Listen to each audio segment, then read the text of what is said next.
Good morning and welcome to English 102.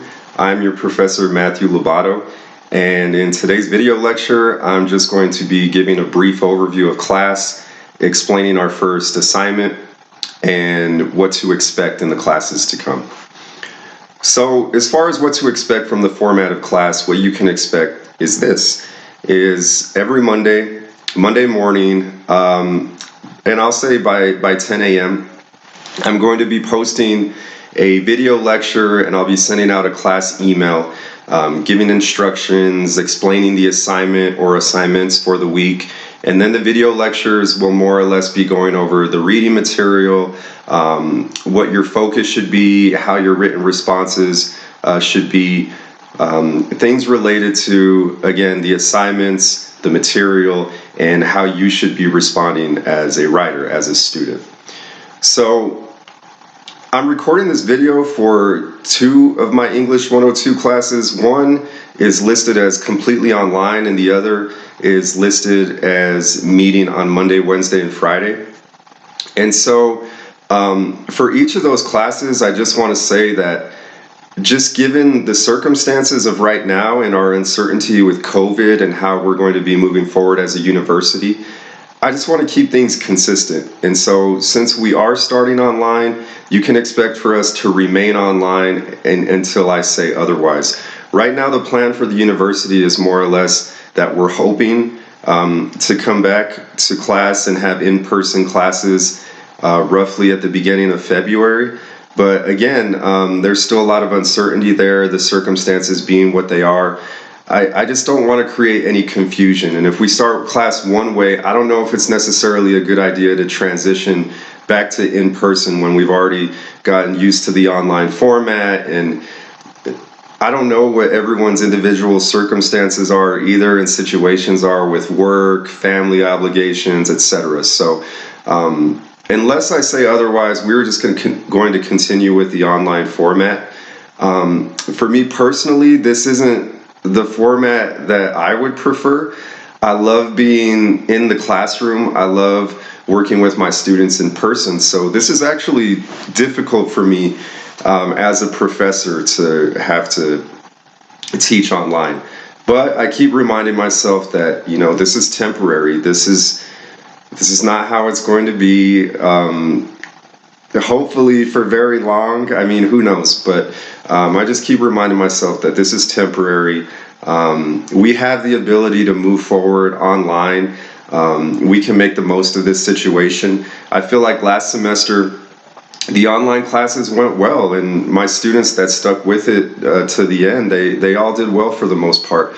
So again, I want to start with that, is you can expect this class to remain online unless I say otherwise, and for the sake of consistency, we can just consider this an online class moving forward for the rest of the semester.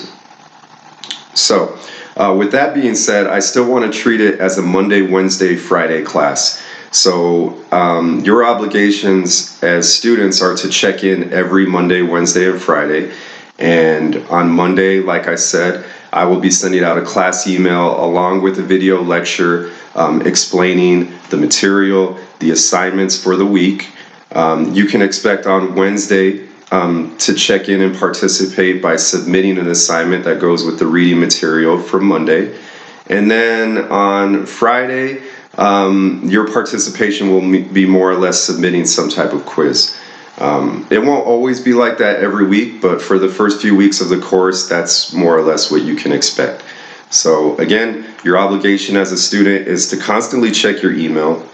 That should be consistent across the board for both professors and students, is that we're all checking our email, we're all keeping up with communication in that way, in a professional manner.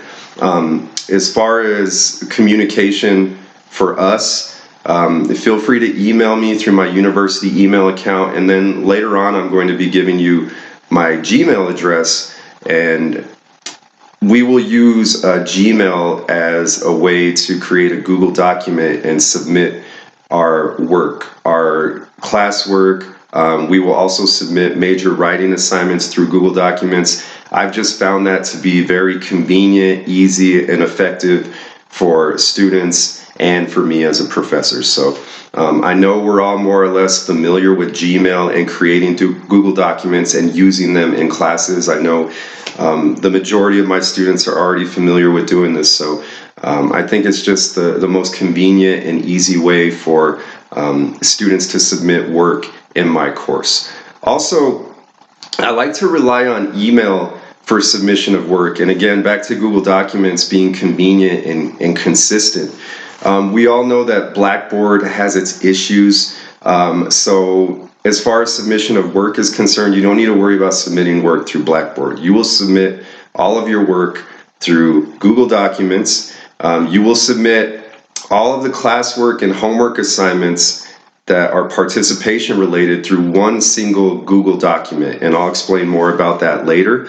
And then your major writing assignments you will submit as separate Google documents. Okay, so I hope that wasn't confusing, but just as far as the submission of work is concerned, you will create one Google document that you share with me, and in that one Google document, we'll call it our class journal, and in that class journal, you will submit all homework assignments through that one class journal, and you can think of it as a continuous like class log, okay, where all of your work is separated in that single document, separated by dates and titles, so that way you don't have to keep sending me a new Google document for each homework assignment over and over again.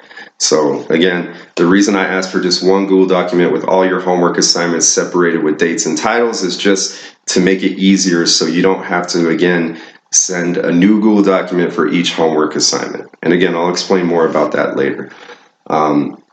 As far as grading is concerned in this course, you will have 3 major writing assignments, and those will make up roughly 65 to 70% of your grade. And then participation, homework, being professional in your submission of work and communication, that will make up the other 30% roughly of your grade. Okay, so your grade, your participation in the course is worth roughly 30%, and then you'll have 3 papers that make up the other 70%. The first 2 papers will each be worth roughly 20% of your grade, and then your final paper will be worth 30%. So putting that all together, again, 20% for the first paper, 20 for the second, 30 for the final paper, and then 30% is your class participation. And class participation should be something that we all get. That's just an easy way to get points in this class. As long as you're consistent with submitting work, with being professional, I mean, you should do well in this course, okay? And as far as this course is concerned, I know just with everything going on, I want to try to make this course as simple and as consistent as I can. I hope it's somewhat enjoyable, at least for you guys, that you at least read something or get exposed to something this semester that strikes a chord with you, or some type of personal interest, or that you gain something from this course outside of just the completion and submitting of written assignments. So that's a brief overview of class, what to expect, what your grade will be based on. Okay, so let's spend the rest of this video talking about something a bit more interesting, which is I'm excited to tell you guys I have a theme for this semester. And the theme for this semester will be war, and more specifically, the Vietnam War. Okay, so our focus for the first 4 or 5 weeks of class, actually the first 10 weeks of class more or less, will be the Vietnam War. So why have I chosen this theme of war, and specifically the Vietnam War? Well, the reason is last semester we had a world-renowned author, Tim O'Brien, who wrote the classic, The Things They Carried. This is actually a book that I read while I was in college for a creative writing course. So I was really excited to find out that the author, Tim O'Brien, was working specifically with Colorado State Pueblo last semester in giving a presentation about his book, The Things They Carried, which he gave last semester, and which was awesome. And so last semester I had my students work with the book in my 102 class. leading up to his presentation that was specifically for our students here at CSU Pueblo.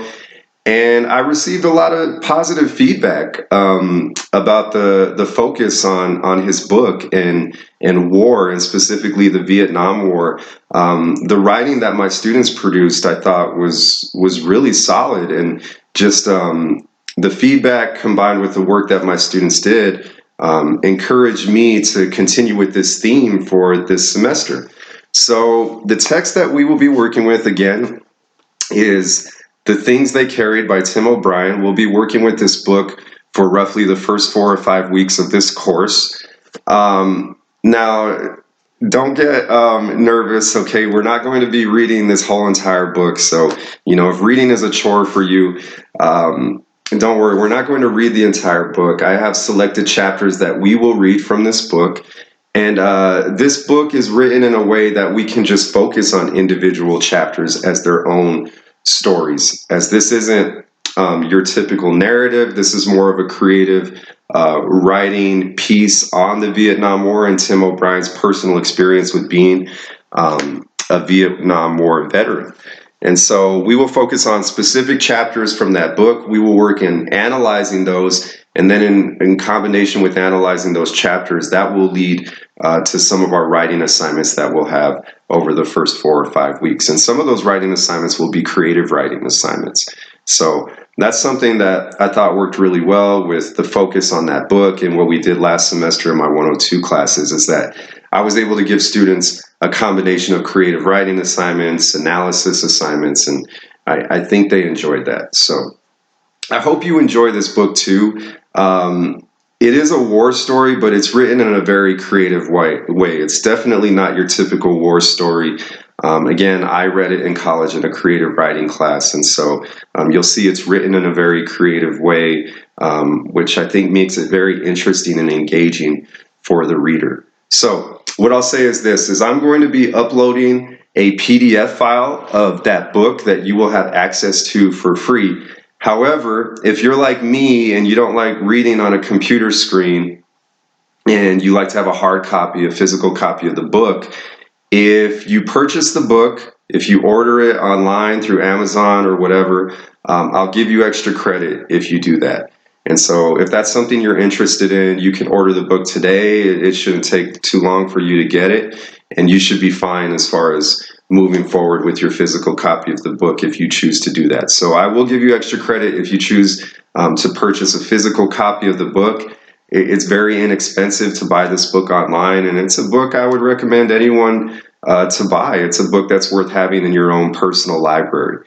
So that is the book that we'll be working with moving forward. And again, I hope you enjoy it. I hope you're able to take something personal away from that piece of literature that you find to be meaningful.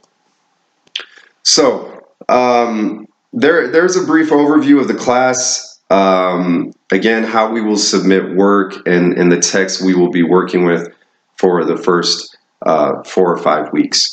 So your first assignment for this week is simple. It's just to create a Google document. You will share it with my Gmail address, which I have provided in the email that I sent to the class. I will also be sending another video that's more or less a tutorial on, how to create a Google document and share it with me. And then I'll kind of go over briefly what that should look like. So you can look for that tutorial that I'll be sending in a video later today as well. So that should give you everything you need to get started. As far as Blackboard, I'm only going to use Blackboard for uploading our class text and our material and some of our assignments. Okay, so I'm not going to be posting announcements there. Any announcements I make into the class, I will be making those announcements through emails that I send as class emails. And again, the reason for that is just email is more consistent. There's no issues with accessing email like there is with Blackboard sometimes. So again, make sure you're checking your email daily, which you should be doing already. And for this specific class, you need to check in every Monday, Wednesday, and Friday to to get the next class email, the next video lecture, or in some cases, to just submit the assignment that's due that day. Okay, so I'll leave it at that. All right, on Wednesday, I'll be sending another video lecture that kind of gets us started into moving forward with the book, the things they carried. Again, your focus for this week as far as submitting work is you have one assignment, and that is to create a Google document that you share with my Gmail address, which I have provided in the class email. I will send another video later today with a tutorial on how to create a Google document if you need help with that. I know many of you are already familiar with creating and sharing a Google document for class, but I'll be providing that tutorial later for those of you that need that. And again, back to communication. Feel free to email me with any questions, any concerns, anything that's important to you as a student and your success in this course. I always want to hear that. I'm always open, you know, to whatever your questions, your concerns, your comments may be. And please, if there's anything I can help you with specifically one-on-one, just let me know. Last thing going off of that is we won't have required Zoom classes where we all need to meet together.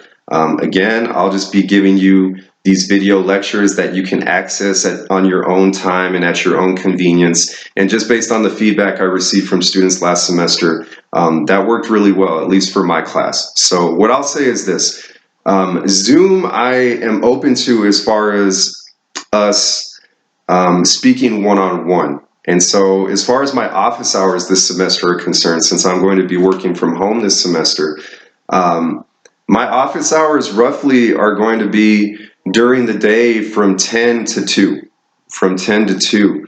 And so if you need to speak to me one-on-one personally, you'd like to speak face-to-face, maybe you just want to go over the assignment or the reading material, you have some questions, things you would like to discuss with me in person, I am open to one-on-one Zoom conferencing and meetings between us. All you need to do is email me and tell me you're interested in doing that for whatever the reason may be. We can schedule a date and time to meet one-on-one through a Zoom conference call, and that worked well for me last semester too when we transitioned to online at the end of the semester. So if you ever feel like we need to speak in person about something, which I'm always open to do, or if I can help you with something better by speaking to you in face-to-face, one-on-one, we can schedule Zoom conferences or meetings in order to do that, or in order for me to maybe give you some further guidance outside of the video lectures I gave that week. So keep that in mind. I'm definitely open to one-on-one Zoom conferences, meetings, as far as your success as a student is concerned, and as far as giving me a chance to further guide you or help you with assignments or to understand the reading material that we're going over that week. Okay, I'm going to leave it there. All right, again, I'll be sending another video lecture later today with a tutorial explaining how to create your Google document. Okay, don't forget the class email that I've sent. I have my Gmail address in that email, and that is the email address that you will be sharing your Google document with. And you can also use that Gmail address to contact me through email for questions, concerns, or anything I can help you with. All right. Again, I know online teaching and learning isn't easy for all of us, myself included, but at the same time, you know, I think that we can make the most of this experience. I don't think it's honestly going to affect us in any significant negative way. I hope that, you know, you find this course at least somewhat enjoyable, or at least find something about the book that we'll be reading over the next 4 weeks interesting. And I really look forward to working with all of you this semester. For those of you I have again this semester that I had last semester, I appreciate you taking my class again and thinking enough of me to take this course again. And I really look forward to working with you all again this semester as well. So best of luck. Again, feel free to contact me with any questions or concerns, and I will see you in the next video lecture.